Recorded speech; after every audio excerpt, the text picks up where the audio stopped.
Watching a number of fascinating YouTube discussions and reading books about God's existence or not.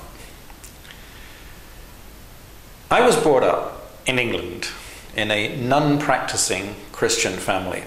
I was in the category of being sent to Sunday school rather than taken to church.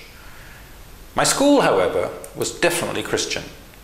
We had 3 ordained reverend gentlemen on the teaching staff, including the headmaster. There was compulsory worship at morning assembly, and all 1,000 boys were occasionally marched down the street to attend St. Paul's Church for important events.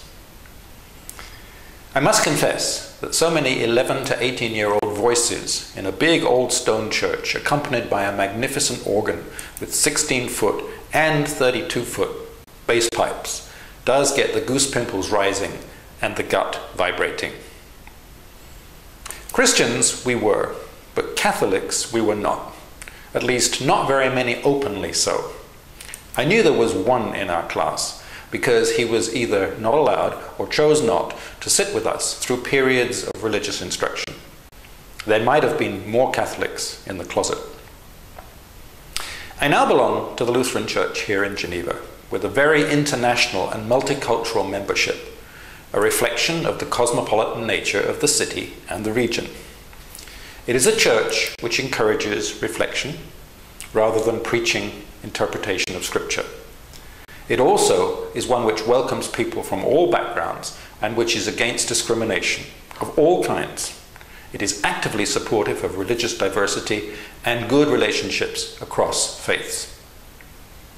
Anyone having read my book will know that I believe extremes are untenable, taboos are dangerous, and faith based on dogma undermines the intelligence that God gave to us. Faith is not dictated belief, just as free state is separated from religion.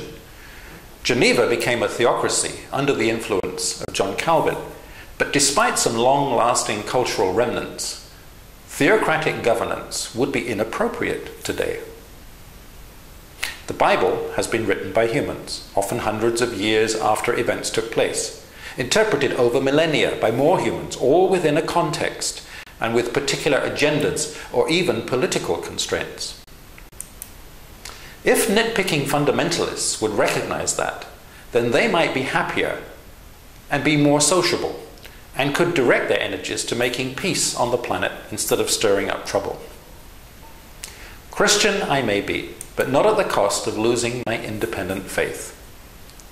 Christian I may be, but not one to be intolerant of other religious, atheist, or agnostic beliefs, as long as they are peaceful and respectful of human rights and liberties.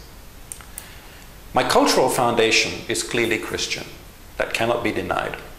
However, my work and my adult life has been one virtuous interaction of confronting differences and my need to understand or at least respect others. My own valley mentality has fortunately been enlightened. I have learned greatly from experience, including the humility of becoming a minority. I have faith in some unique being or existence that we call God. And one great fact about the 3 Abrahamic religions of the world, which ironically seem to fight each other the most, worship the same one God. And it is the one God approach that to me is incredibly logical, as well as it being what I believe. Because if some entity or being or existence is responsible for creating the matter of the universe, creating the earth, creating species including humans, there cannot be multiple gods doing that. We all have beliefs, And as long as there is no proof, everyone has the right to express theirs. Taboos are dangerous, and so is disrespect of others' beliefs. What is important to me is faith in something above and beyond material phenomena known to us. And for that, organized religion is useful because it provides a framework and a support community on a large scale, even if a particular community be tiny, and when individuals prefer to develop their own style of spirituality. Faith not driven by dogma.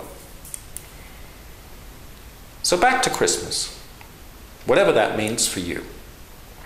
In a majority Christian country, you have no choice but to notice it.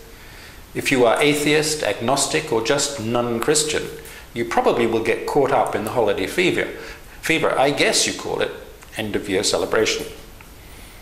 Atheists believe no God exists.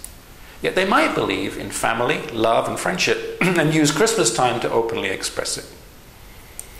Agnostics believe that nothing is known, or even can be known, about a God. They could be right.